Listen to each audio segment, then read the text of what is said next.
I want to go out there and make it happen, right? You know what I'm saying? If you think about it in the big picture. But no, instead of people being de-stressed by this pandemic, everybody's even more on pins and needles. So again, like I was telling Gundarella, it's funny. It's all how you look at it. And by getting a taste of retirement, it should make all of these people that much more hungry, driven, and dedicated to getting to the end game because they've tasted it. And for the young ones that have the time, you got the time horizon. But unfortunately, it sort of hasn't worked that way. WW6 this TSA. way, 'cause you don't need to see the buttons. I was retired before the pandemic. I'll be retired after. But That's pretty it's good. not like retirement. You can stay home with a mask and all that crud. No planes are flying, no vacations, no place to go. It's not retirement.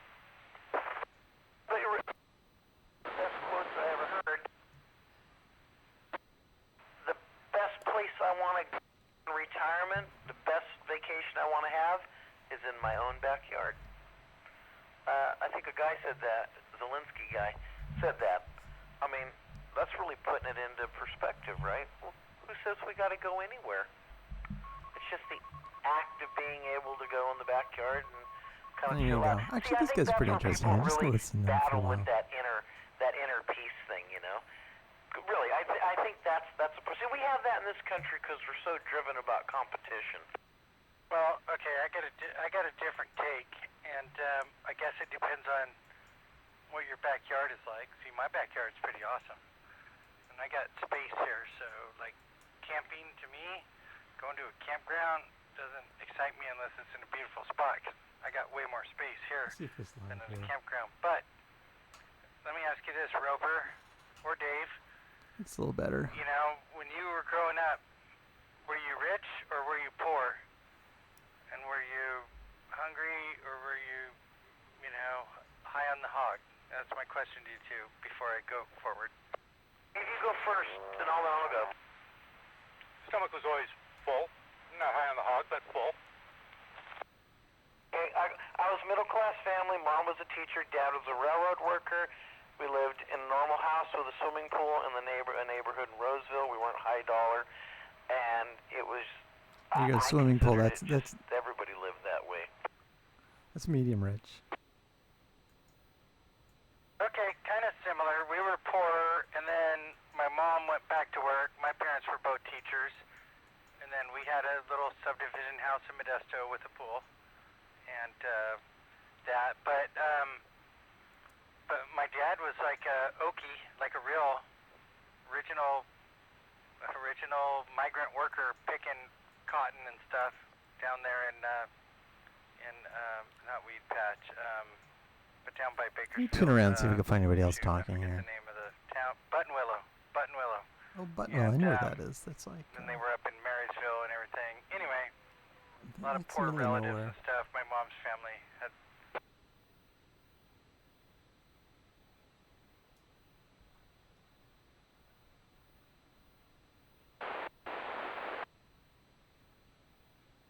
You can see like the little number change at the bottom.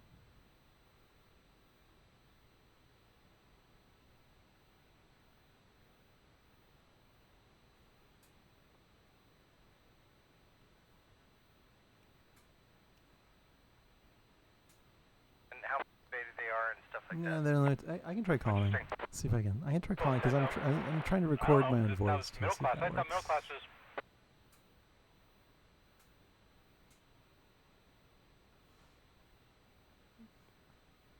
Let me see here. Let's see, choose my antenna pointed east. I'm going to go south here. I'm going to go south. I'm in Berkeley, California. This south of me is San Jose, all that.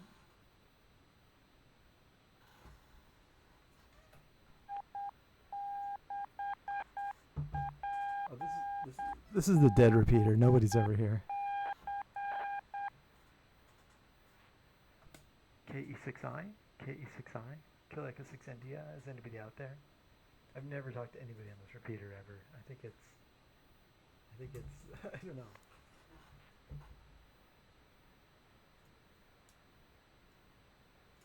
It has a long squelch tail though, so I know that.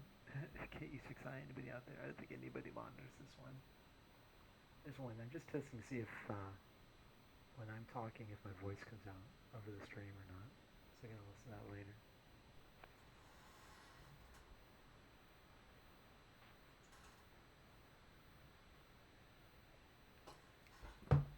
This repeater's like, this repeater's on 1.2 gigahertz, which is totally dead band, but sometimes I'll find somebody up here on these frequencies. Kilo Echo 6 India clear, KE6I clear.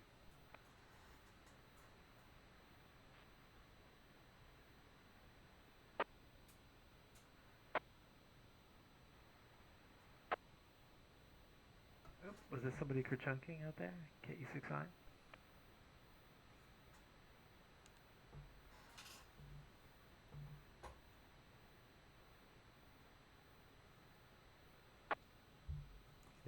I get irritating problem then, like I've discovered the problem with desk mic stands is that whenever you touch your desk, it makes a sound on the microphone. It's not optimum.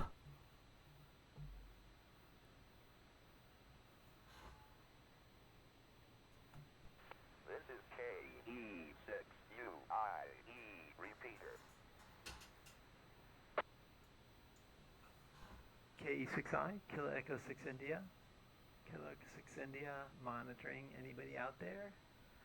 Talking in case somebody's out there. Talking a little longer in case somebody's scanning or something. KE6I.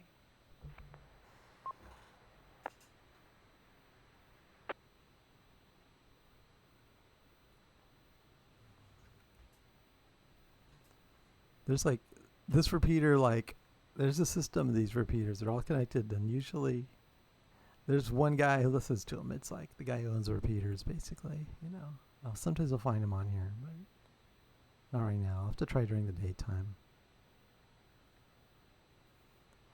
So what time is it? It's 7. He's probably eating or something.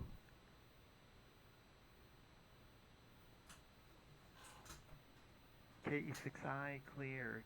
Kilo Echo 6 India clear. Moving on.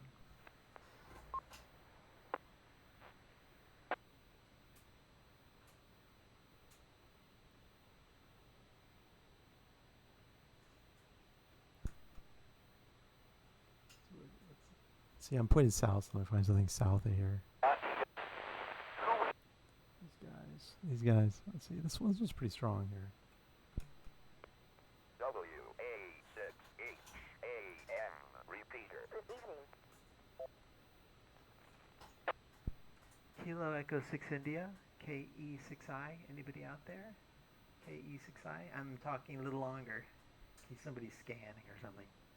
KE6I. KE6I.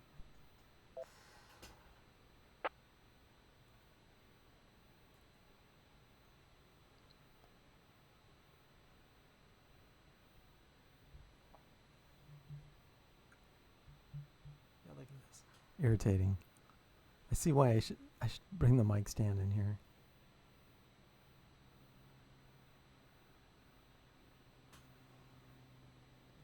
Move on here. Gonna move on. Like this microphone looks much better when I'm talking close to it.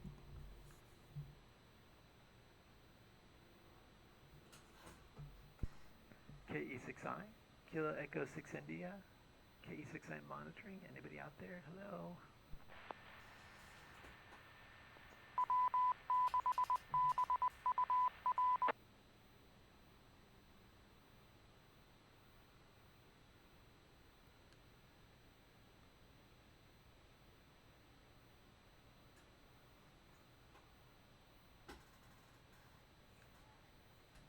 It's not very exciting here. I think go listen to those other guys. Now, Eric's a little bit. Ben, Navy guy, you, Navy guy. I think, Dave, you've traveled a little bit, me. So it's funny. When you travel and exposed to all these different people, cultures, poverty, it gives you like a sense of self, sense of others. You find out who you are, really.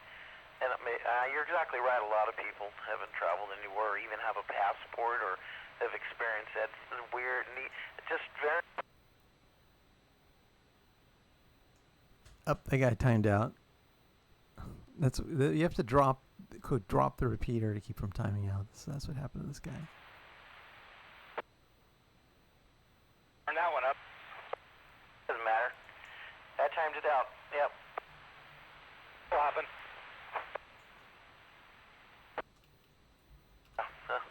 Can never get the thought back. So by them jamming us up with a 30-second repeater, sometimes you say something eloquently and it just doesn't matter. And nothing else matters. More songs from Rob.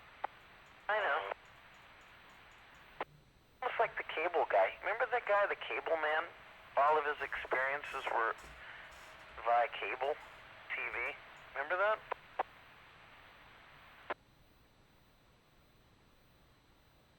Well, there's like, are you talking about Truman? Or whatever? Not Truman. Yeah. I don't know. Anyway, I mean, all we know is what we know, and so there's that, and that's why you got to get out and explore and see new things, and I don't know, I'll just kind of, and I think you get it that like I'm not talking about going to Hawaii for vacation. I'm talking about going there like I'm going to go live there for the summer or a year or go to the Philippines and do that or whatever, because that's a whole different thing. And, you know, it's always scary. And, but I think there's a huge amount of our population who hasn't done that, and now they've grown up in their little world in their bedroom in looking at the internet and their social media, and that's all they know. And that's scary because they're getting spoon-fed. And all the censorship and stuff that's going on, they only know what they know. So who knows what they've been spoon-fed. So that's kind of scary because that is definitely not real. It's becoming real, but anyway, yeah. Cam6 YKX. Pulled into the apartment yesterday. A car was broke down at the front entrance. Rolled my window down. One of the guy, I believe the tenant here, and I said, Screwing the internet while these guys like ramble on or day any here. tools? He goes, no, I got it. I'm just changing a battery. Thanks. Okay. Parked, no big deal. This morning when I left, the girl stopped me in the driveway pulling out, put her hand up, rolled the window down. I go, hey, what's up? Rolled my window. She goes, hey, I just wanted to say thanks for offering us help with the tools. I go, just being a good neighbor, you know. Halfway decent. She goes, well, I'm just not used to that because that's just not my world. I said, well, I go,